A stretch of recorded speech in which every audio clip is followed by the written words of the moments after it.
From JBS Studios in Greater New York, this is the JBS News Update with Teisha Bader. I'm Teisha Bader with the JBS News Update for Thursday, September the 29th, 2022. U.S. Ambassador to Israel Tom Nides, along with the U.S. Agency for International Development, West Bank and Gaza, announced 3 new grants yesterday to promote Israeli-Palestinian cooperation. The grants are made under the Nida M. Lowy Middle East Partnership for Peace Act, which works to bring together Palestinians and Israelis to work on issues of common interest. The act, introduced by the Jewish Democrat who retired from Congress in 2021, was passed into law in December of 2020. The grants announced will go to the Making Peace project implemented by Reut USA, which will connect Israelis and Palestinians and leverage engineering innovations for the elderly and disabled. Also to Project Rosanna's Palestinian-Israeli Specialist Nursing Hub, which will work to improve healthcare and build cross-border relationships between nurses.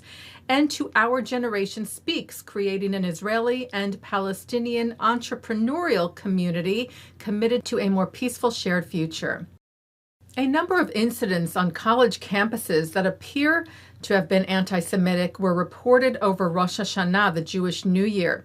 Eggs that were apparently thrown at the A.E. Pi, the Jewish men's fraternity house on the campus of Rutgers University in New Jersey, were found Monday morning at the side entrance of the fraternity.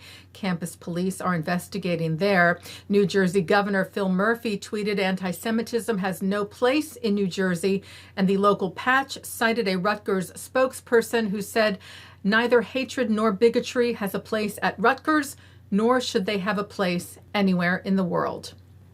Also Monday morning, a swastika was discovered on a ceiling tile in a residence hall bathroom at American University. The school's president, Sylvia Burwell, in an email to the community, wrote that the discovery of this hate symbol during Rosh Hashanah, a holy time for our Jewish community members, adds to the harm and hurt.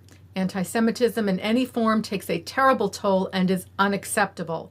On Sunday, on the eve of Rosh Hashanah, anti-Semitic flyers were found on porches and driveways in the University of Michigan's off-campus neighborhoods.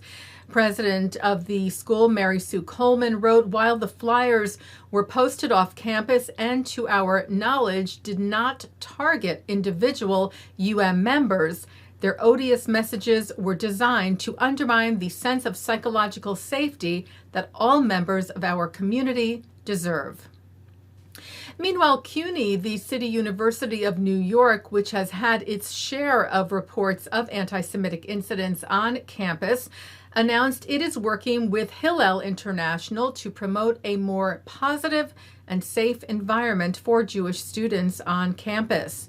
The New York Jewish Week cited a press release issued last week that CUNY and 7 of its campuses are taking part in Hillel's National Campus Climate Initiative. Chancellor Felix Matos Rodriguez said, "We have remained vigilant and unequivocal in our intolerance of anti-Semitism, yet we know more needs to be done globally and locally to combat anti-Semitism and bigotry in all forms." He said, "I'm proud of our growing partnership with Hillel International and grateful that the organization selected our campuses for their Campus Climate Initiative, which works to end anti-Semitism and build safe learning environments in which all students can thrive, regardless of race or religion."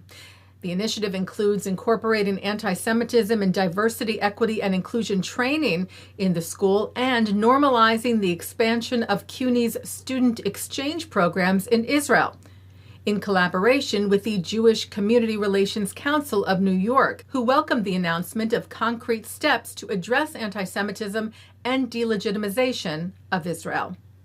Well, the beloved children's book, All of a Kind Family, is being developed into a television series. Deadline Hollywood reported that the Jim Henson Company is developing the one-hour drama series based on the beloved book and series by Sidney Taylor. about a family of 5 American Jewish girls growing up on the Lower East Side of New York City at the turn of the century. Henson Company president of television, Hallie Stanford, said, "I believe every family that watches this exciting and dramatic series will feel an authentic connection to their own lineage, as well as to the struggles and joys of every immigrant or refugee family today." Taking a look now at our programming for tonight on JBS for Thursday, September the 29th at 7 o'clock, it's Talmud Study. At 8, Jonathan Tobin speaks to William Jacobson on Top Story. At 9, Mark Golub speaks with Rabbi Robert Wolkoff about the existence of God and how he understands God's impact on the world on L'chaim. At 10, 2-time NBA All-Star and 4-time NBA rebounding champion Andre Drummond talks faith and sports with Rabbi Erez Sherman. At 10:35, Jefferey Gurock reflects on sports and the high holidays. And coming up next, it's the ILTV's Insider. And that's the JBS News Update for Thursday, September the 29th, 2022. I'm Teisha Bader. Stay healthy, stay well.